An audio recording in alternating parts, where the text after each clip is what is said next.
15वीं सदी की यह कहानी है। किसी एक गांव में बहुत ही ज्ञानी पंडित रहा करता था। वह अपने आजू बाजू के सारे ही गांव में बहुत प्रख्यात था और इसी वजह से धनवान भी।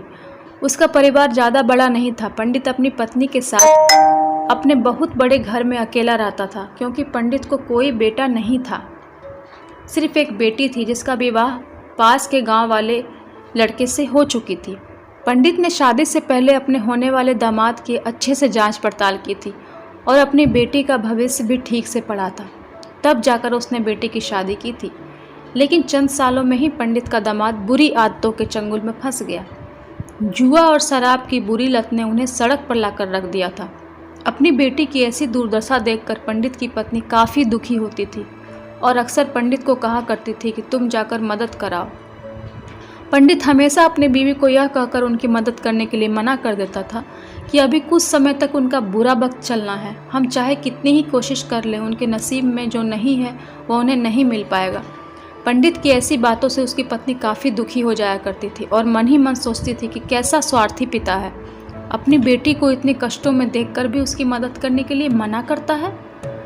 आखिर भगवान ने जो इतना सारा धन दिया है उसका क्या करेंगे? हमें कोई और औलाद भी तो नहीं है, ले देकर यही एक बेटी है और उसके लिए भी कुछ नहीं करेंगे तो किसके लिए करेंगे?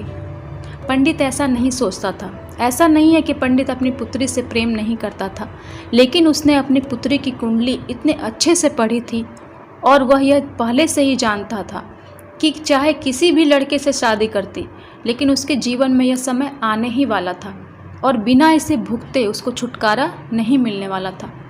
एक दिन खाने पीने के लिए भी मोहताज हो चुके पंडित के बेटी और दामाद उसके घर पर आए।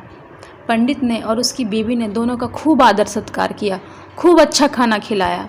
बेटी और दामाद की पंडित से सहायता मांगने की हिम्मत ना हुई, इसलिए वह बिना बोले ही वापस अपने घर को लौटने लगे। लेकिन माँ तो माँ होती है। पंडिताइन से रहा नहीं गया और बिना पंडित की इजाज़त के उसने चोरी छुपे बूंदी के लड्डू बनाकर उसमें सोने के सिक्के रख दिए और बेटी और दामाद को दे दिए, ताकि बेटी और दामाद की कुछ सहायता हो सके। पंडिताइन यह भी जान गई थी कि बेटी और दामाद शर्म के मारे उनसे मदद नहीं मांग रहे थे, इसलिए उसने बेटी और दामाद को भी लड्डुओं में छिपे सिक्कों के बारे में कुछ नहीं बताया। जाहिर सी बात है, जब वो लोग घर पर जाकर लड्डू खाएंगे तो उन्हें उसमें सोने के सिक्के मिल जाएंगे। इस तरह बिना उनके मांगे ही उन तक मदद पहुंच जाएगी।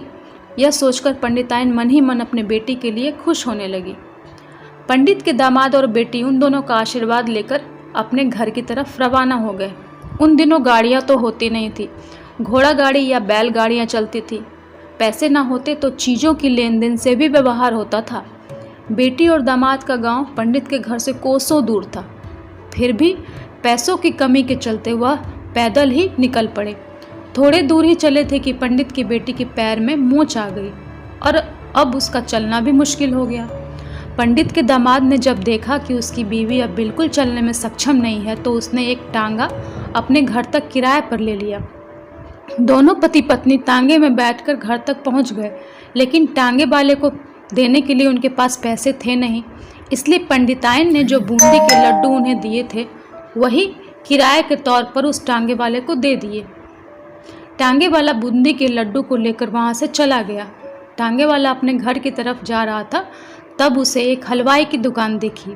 उसने सोचा कि थोड़े से बूंदी के लड्डुओं से मेरे घर के लोगों का पेट थोड़ी भरने वाला है, इससे अच्छा मैं इन लड्डुओं को बेचकर उनसे चावल खरीद लेता हूँ। टांगे वाले ने बूंदी के लड्डू हलवाई को बेच दिए। जिस गांव में वह हलवाई रहता था, उसी गांव में एक आदमी ने अपने घर पर पूजा रखी थी और उसी पंडित को उस पूजा के लिए बुलवाया था। पूजा में लगने वाले प्रसाद के लिए उस आदमी ने उसी हलवाई से लड्डू लिए जहां उस टांगे वाले ने बेचे थे। हलवाई ने भी उस आदमी के खरीदे हुए लड्डू ही पहले दिए ताकि वह खराब ना हो जाए, क्योंकि वह नहीं जानता था कि यह लड्डू कब के बने हुए हैं। पूजा खत्म होने पर दक्षिणा और बूंदी के लड्डू लेकर जब पंडित अपने घर आया और खाना खाने बैठा, तो प्रसाद में लाए बूंदी के लड्डू खाते वक्त लड्डू से सोने का सिक्का निकला। इस घटना को देखकर पंडिताइन रोने लगी। जब पंडित ने पूछा तो पंडिताइन ने उसे रोने का कारण बता दिया और पंडित से उसकी बातों पर भरोसा न करने के लिए माफ़ी मांगी।